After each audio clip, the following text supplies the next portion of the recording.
Unapologetic. I'm not trying to talk about him. Unlike anyone else. But knowing y'all will probably make me. This is the Stephen A. Smith Show.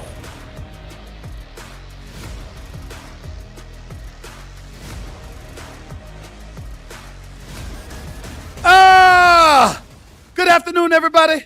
Welcome to the latest edition of the Stephen A. Smith Show, coming at you as I love to do every weekday from 1 to 3 p.m. Eastern Standard Time over the airways of SiriusXM, Mad Dog Sports Radio, Channel 82. Number to call up as always is 888 Mad Dog 6. That's 888 Mad Dog 6. That's 888-623-3646. 888-623-3646. Of course, if you don't want to stay on the line and you just want to leave a voicemail message, feel free to go to SiriusXM.com/GetSerious. That's SiriusXM.com/GetSerious. Leave your voicemail message, leave your phone number if you want to, and I'll be sure to holler back at you. There's a lot to get into today. Make no mistake about it. There's an awful lot to get into today. It's just certain things that are unavoidable. We got a bunch of football stuff to get into. We've got listen, you got the Chiefs and the Ravens. You got the Giants inserting Jackson Dart. We've got to have a conversation as to whether or not Russell Wilson, who appears to be on his way out as the quarterback for the New York Giants, because he's not going to be starting any longer, that's going to be Jackson Dart. Is Russell Wilson a Hall of Famer? That's a question I'd like to throw in y'all direction as the show progresses. Of course, there's some baseball stuff to get into. It's unavoidable there, okay, because my New York Yankees are in the postseason. My Mets are in position, I shouldn't say my Mets, but the Mets are in position to be in the postseason. And we're looking at the American League and we're looking at the National League, and the road to prosperity is tougher for who? The Yankees or the Mets. I'm a native New Yorker. That's why I bring it up that way. The American League seems wide open. The National League, not so much, but there's a lot to talk about in both conferences. So that's something that we'll get into. My man, Harold Reynolds for the Major League Baseball Network, baseball analyst extraordinaire for decades, by the way, one of the best, the absolute best in the business. He'll be on the show with us a little bit later. But we got some football stuff to get into because Micah Parsons and the Green Bay Packers are rolling into Dallas to take on the Cowboys this weekend. I just think that it's fair to say right now, my condolences to Cowboy fans out there. I mean, you know I'm only half serious about that because I don't give a damn if Dallas Cowboy fans are miserable. It tickles my heart to know that they're going to be miserable because misery is coming. Let's be very, very clear about the level of misery that's aiming in the Dallas Cowboys direction because Micah Parsons is coming to town. Micah Parsons, one of the preeminent defensive players in the game, who's an absolute expert and a stud when it comes to getting at the quarterback, who hasn't had the luxury of having the likes of Rashawn Gary and others as his teammates in the past, is going to be hunting this weekend. This is Micah Parsons that we're talking about here. It's the same Micah Parsons that wanted to be a Dallas Cowboy for life. This is the same Micah Parsons that wanted a contract extension. This is the same Micah Parsons that was willing to take less and sign earlier. But Jerry Jones and the Dallas Cowboys didn't take it that way, and they didn't take advantage of that opportunity. Ultimately, procrastination kicked in. Ultimately, he had conversations with Micah Parsons, and in Jerry Jones' eyes, that was tantamount to an agreement. And in the end, Micah Parsons broke that agreement and called them and said, "Don't call me, call my agent." Jerry Jones was offended, shut down all communications with Micah Parsons, refusing to talk to his agent. And in the end, ultimately ended up trading him for 2 late first-round picks and defensive tackle Kenny Clark with the Green Bay Packers. That's what Jerry Jones did. That's the story. Here's the backstory. The Dallas Cowboys defense stinks without Micah Parsons. They don't look like they can stop a cold. This is how bad they've been. Chicago ran roughshod all over them. We know this. The Giants did what they wanted to do against them offensively, with the Dallas Cowboys lucking up and winning 40-37 at Jerry World in week 2. And we see a Dallas Cowboy team that is on a path to nowhere. This does not look like a team that's going to be able to go to the playoffs. And me personally speaking, I don't give a damn what football players say. You don't take a CeeDee Lamb against Chicago and line him up in the backfield in the first quarter and give him the ball on a running place. You see, when you're in the backfield, ladies and gentlemen, you got to get past that front 7. And so you got mammoth defensive linemen, and you got speedy and hardcore linebackers coming your way. That's entirely different than a receiver who primarily has to deal with a secondary filled with safeties and cornerbacks. It's a difference between getting hit from those cats and getting hit from cats with the front seven. And you don't put a slim, tall figure like CeeDee Lamb in that kind of position. That's what the Dallas Cowboys did. I blame them for the high ankle sprain that CeeDee Lamb has that's now reportedly going to keep him out for at least 3 to 4 weeks. I blame them. I blame them. You don't do that.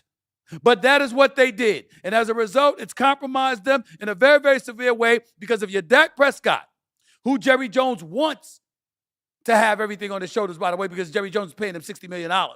Yes, Dak Prescott is the highest paid quarterback in the league. He is getting paid more than Patrick Mahomes. He is getting paid more than Josh Allen and Lamar Jackson and Jalen Hurts and Matthew Stafford. I mean, he's getting paid more than all of these guys.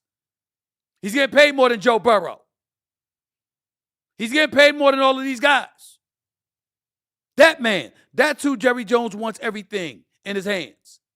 He wants to ride. He wants everything to ride with Dak Prescott to justify the $60 million a year he agreed to give Dak Prescott. That's what Jerry Jones wants to do. That's where he's coming from with it. And so Dak, if you're Dak and you know that it's riding on your shoulders, why the hell would you go for a play call that would have CeeDee Lamb coming out of the backfield, running the damn football? It ain't like they threw him some screen. Literally, in the case of CeeDee Lamb, they handed him the ball. That's Brian Schottenheimer, the head coach of the Dallas Cowboys. You literally handed CeeDee Lamb the ball on a running play out of the backfield like he was Javonte Williams or somebody. You don't do that. But that's what the Dallas Cowboys did. So once again, that black cat is running around that franchise because they're getting their own way. And if anybody knows about this all too well, it's Micah Parsons, who's no longer a member of the franchise, who's now a member of the Green Bay Packers. And despite them wetting the bed against the Cleveland Browns last week, in Cleveland on the road, they know they're the better team. They know they're a Super Bowl contender. They're the same team that smacked around the Detroit Lions in week 1. And we've seen the Detroit Lions over the last 2 weeks put up 90 points. But you couldn't do that against Green Bay. So Green Bay's defense, which held Cleveland to 10 points, which is nothing to write home about, as sorry as Cleveland's offense is, nevertheless, they hunt for a living in Green Bay. This is what they do on that defensive side of the ball. And Micah Parsons is leading the pack, especially in this particular game against his old team, the Dallas Cowboys, with an owner just weeks removed from refusing to pay him and preferring instead to ship off his top defensive player, and who I consider to be the best player on the team and the true face of the franchise, which is Micah Parsons. But this is Micah Parsons yesterday talking about this upcoming matchup against his old team this Sunday. Listen up. It's gonna be painful. You know what I mean? Dak's my guy. He was always like a good mentor for me. But you know what it is. I always told him if I ever faced him that it'll be a great matchup. So I'm excited to see what Sunday brings itself. For me, I accepted my fate weeks ago when the trade happened. So for me, it's just all about playing another game and just doing what I do best, and that's just be a disruptive football player. I think the media and the fans are trying to blow it up to be such a big thing, but I just look at it just another game at AT&T. He's lying. He's lying. If you know anything about Micah Parsons, this ain't just another game. Don't listen to that BS. Don't get caught up in it. He's lying. And I love Micah Parsons. Mad affection for him. Good brother, but he's lying. This is not just another game. This is the team that let him go. There's an owner in Jerry Jones. Not towards his teammates. Ain't no ill will there. They all understand business is business. They didn't resent him. They didn't blame him for it. But the owner of the team, my buddy, Jerry Jones, traded him away. And Micah Parsons, if he had his druthers, he would much rather have remained a Dallas Cowboy making the money that he's making. He did not want to leave. He had no choice but to insist upon departing because Jerry Jones made it clear he wasn't going to pay him and wasn't going to talk to his agent, David Mulugeta. And so that's what we're looking at right now. That's the situation. That's the circumstances. Here's Jerry Jones speaking about Micah Parsons and what it's going to be like this weekend. Take a listen. I've said this time and time again. I think the world of Micah. and as an individual, and of course know him well. And I might say I wish him well, except it's obvious I don't this weekend in terms of Green Bay winning the ball game. Right now, when you look at the Dallas Cowboys, they could wish what they want to wish. Here's the reality. Dallas right now ranks 30th in total defense, 27th in scoring defense. Their pass defense is the absolute worst in the entire NFL. They can't stop anybody. Defensive sacks, they rank 29th in the league. They only have 4 sacks in 3 games. This is what happens when you lose a Micah Parsons. And they're dead last as well on third down defense. They don't stop anybody. The Cowboys pass defense, obviously compromised by Micah Parsons' departure, has allowed the league high 13 pass plays of 25 or more yards. 13 pass plays for 25 or more yards in 3 games. Let me try that again. For those of you out there who know football, 13 pass plays for 25 yards or more in the first 3 games of the season. Do y'all have any idea how awful that is? You have any idea how awful that is? But that's what we're looking at when we're talking about the Dallas Cowboys. They're in a world of trouble. I think that I don't know whether it's going to be a blowout or not because I never know when Jordan Love is going to show up with that offense for Green Bay.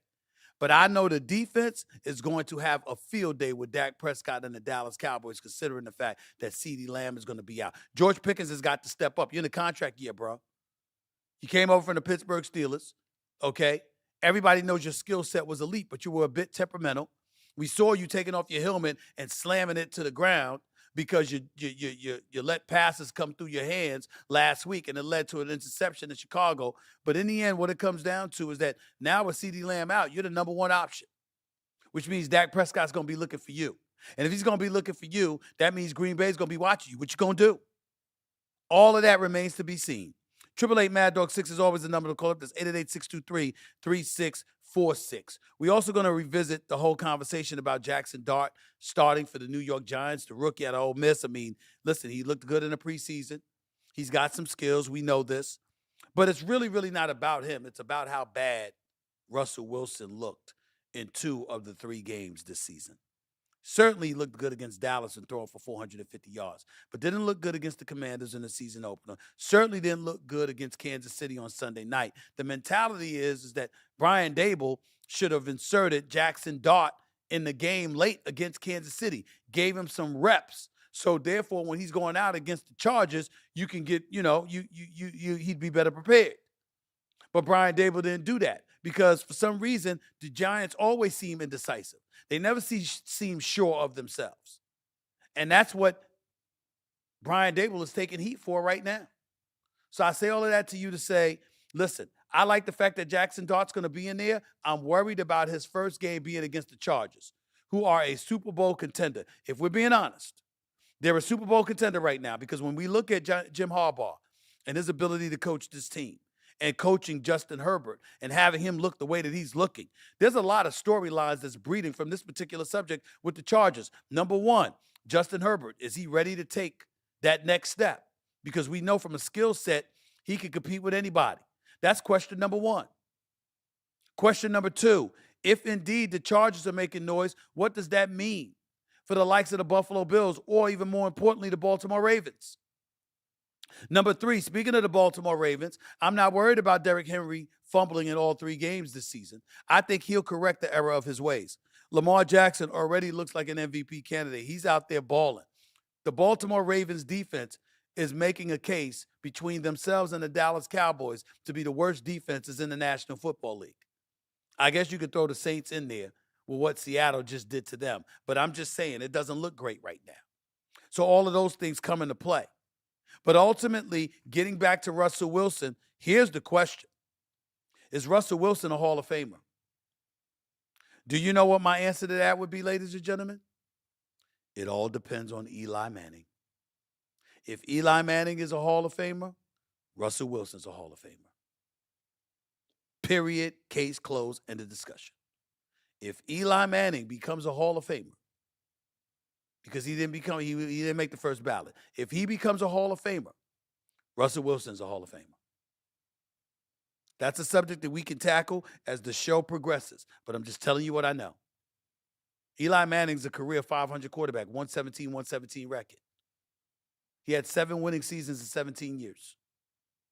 When you look at that, you got to pay attention to what it is and understand that even that, he's still a Manning and he's still a 2-time Super Bowl champion. Eli Manning will eventually be in the Hall of Fame. Well, how are you going to leave Russell Wilson out when the first 9 years of his career, he always had a winning record? They were always in the playoffs. He went to back-to-back Super Bowls and won a Super Bowl championship. And his record as a starter in the league is 41 games over 500. But Eli Manning is a 500 quarterback. You have to put Russell Wilson in the Hall of Fame if Eli Manning goes to the Hall of Fame. If Eli Manning doesn't go to the Hall of Fame, then that's a different argument. But we all know he's going to end up in there. That is the situation. That's just one of the many things that we're going to discuss today. Green Bay visiting Dallas, Baltimore going up against Kansas City, Jackson Dart starting for the New York Giants. I didn't even bring up Pittsburgh yet, and their game against the Minnesota Vikings coming up in Dublin, Ireland. I didn't bring that up yet. And I certainly didn't bring up Major League Baseball and a playoff picture, and it's all unfolding. By the way, I'm going to get into a little college football as well because I got something to say about this Saturday's schedule. Something funny to point out that I think y'all will be very, very amused by. So stay tuned. Keep listening to the Stephen A. Smith Show right here on Sirius XM, Mad Dog Sports Radio, Channel 82. The number to call up is 888-MAD-DOG-6.